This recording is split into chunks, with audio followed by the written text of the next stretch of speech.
une fois où j'ai perdu mon emploi, lorsque j'ai été licencié de la télé le 18 septembre. Je n'oublierai jamais l'année 1978. J'étais en retard dans mes paiements et ma maison était en instance de saisie. J'ai fait tout ce que j'ai pu. J'avais emprunté autant d'argent que je pouvais en emprunter. J'avais parlé aux membres de ma famille et à mes amis. J'ai fait tout ce que j'ai pu et je n'ai pas pu obtenir assez d'argent. Je suis au chômage depuis plusieurs mois. Je postule à de nombreux emplois et je n'arrive pas à en trouver. Je n'ai pas pu obtenir assez d'argent pour sauver la maison. Mais je n'ai jamais ressenti, et c'est très important, le sentiment que j'avais. Je n'ai jamais eu l'impression que j'allais perdre cette maison. Je voulais cette maison. Et donc, ce que j'ai fait était très étrange. Je l'ai libéré. J'ai fait du mieux que j'ai pu. Et à cette époque, avec le peu d'argent que j'avais, j'ai décidé de faire un voyage avec ma famille à Miami pour aller passer du temps au soleil avec mes enfants et ma femme. On a pris un bus. On est allé en Floride. Le jour où je suis arrivé, la banque devait saisir la maison à midi. J'ai reçu un appel d'un de mes anciens assistants qui est passé à la maison et qui m'a appelé pour me dire « Rappelle-moi, Les, c'est une urgence.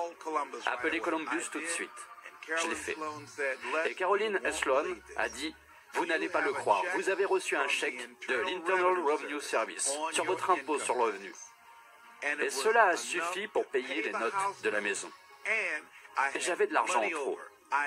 Je n'ai jamais reçu de remboursement avant cette époque, ou depuis cette époque. Et depuis, je n'ai pas quitté la maison.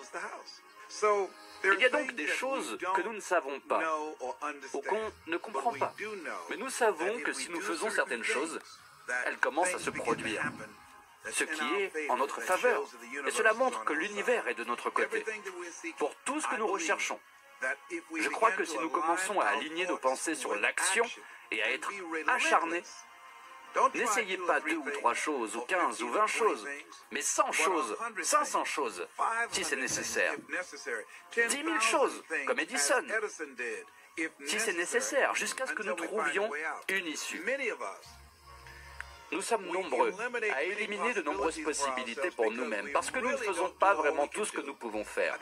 Tout ce que nous pouvons faire, et tout ce que nous pouvons faire. Et tout ce que nous pouvons faire est suffisant.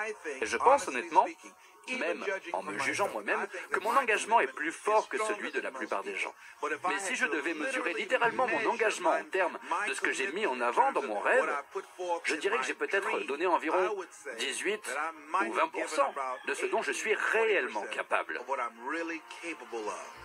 Comparativement, là où j'étais, je suis encore loin d'avoir atteint 50% de l'engagement que je peux prendre pour accélérer la croissance et le développement de mon rêve et la manifestation des choses que je sais en moi, que je suis capable de produire.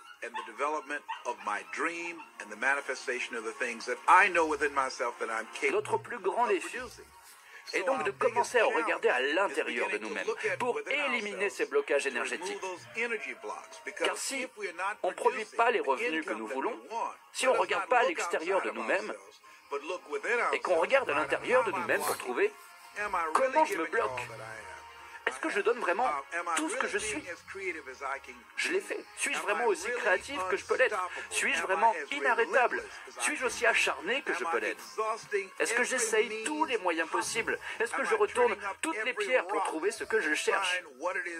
Comment se fait-il qu'un homme ou une femme puisse le faire et 1 million de fois plus que ces autres personnes, et les autres ne le font pas? Il faut que ce soit la conscience. Et lorsque nous parlons de conscience, on parle d'une collection de pensées, de nos sentiments, de nos émotions, de nos expériences utilisées, comme une force active pour produire dans nos vies ce que nous voulons produire. Parce que tout ce qui existe dans la vie, les microphones dans lesquels nous parlons, les chaussures que nous avons aux pieds, les chaises sur lesquelles nous sommes assis, les vêtements que nous portons, les maisons dans lesquelles nous vivons, les voitures que nous conduisons. Tout cela est sorti de notre conscience. Tout est sorti de l'invisible vers le visible. Et l'homme était le véhicule. Et partout où nous sommes arrêtés dans notre rêve, nous nous sommes arrêtés à un endroit appelé volonté. Toute personne qui n'a pas atteint ses objectifs, ils se sont heurtés à quelque chose qu'ils n'étaient pas prêts à gérer. Car pour réaliser son rêve, pour faire bouger les choses, il faut être prêt à faire ce qui est nécessaire, même s'il s'agit de réunir 2000 $. Et disons que vous avez un stock de cassettes pour 40 $. Êtes-vous prêt à passer 200 appels par jour? Êtes-vous prêt à vous tenir au coin d'une rue, à parler aux gens et à leur dire « Écoutez, j'ai ici une série de cassettes qui peuvent changer votre vie ». Êtes-vous prêt à prendre l'engagement de ne pas vous endormir avant d'avoir vendu au moins 10 cassettes par jour? Êtes-vous prêt à dire que si je passe 12 heures à marcher et à parler aux gens toute la journée, jusqu'à ce que je trouve 10 personnes qui diront oui, si je dois parler à 200 ou 300 personnes pour pouvoir nourrir ma famille, pour avoir un abri et pour ne pas avoir de créanciers qui me harcèlent? Suis-je prêt à parler à 300 personnes par jour? Suis-je prêt à me tenir dans un aéroport et à vendre ces cassettes? Suis-je prêt à sortir et à passer des appels encore et encore et encore? Suis-je prêt à frapper aux portes? Suis-je prêt à le faire? Vous voyez, si nous avons des compétences, des capacités, des connaissances ou un produit, alors la seule chose qui se trouve entre nous et ce que nous voulons générer est notre volonté de dépenser l'énergie pour produire les résultats que nous voulons. Qu'est-ce que je suis prêt à faire avec mon énergie, mon temps et mes connaissances pour produire ces résultats? C'est ça l'essentiel. Qu'êtes-vous prêt à faire? Et ce que la plupart des gens ne réalisent pas, c'est qu'ils n'abandonnent pas leur objectif parce qu'ils deviennent insurmontables ou impossibles, mais parce qu'ils ont simplement regardé ce qu'ils voulaient. Et ils ont décidé d'eux-mêmes, consciemment ou inconsciemment, je ne suis pas prêt à produire ce résultat. Êtes-vous prêt à dire que j'ai besoin de 2000 $ d'ici la semaine prochaine, contre vents et marées? Je vais produire ça. C'est l'essentiel. Car la seule chose qui compte dans la vie, ce sont les résultats, pas les raisons pour lesquelles vous ne l'avez pas fait. Mais les résultats, c'est la seule chose qui compte. Et nous sommes capables de produire des résultats, c'est tout. C'est l'essentiel. Êtes-vous prêt à honorer votre engagement à le faire? Qu'êtes-vous prêt à faire? Combien de sols êtes-vous prêt à nettoyer? Combien de chaussures êtes-vous prêt à cirer? Combien d'appels téléphoniques êtes-vous prêt à passer? Combien de ventes êtes-vous prêt à faire? Combien d'emplois êtes-vous prêt à occuper? Quelle quantité de services êtes-vous prêt à faire? Combien d'emplois êtes-vous prêt à occuper?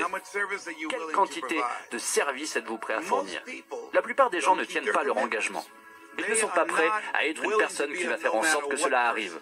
Quoi qu'il arrive, la plupart des gens ont quelque chose qu'ils peuvent pointer du doigt pour justifier le fait qu'ils n'ont pas produit les résultats escomptés pour une raison quelconque. Eh bien, les gens n'achetaient pas.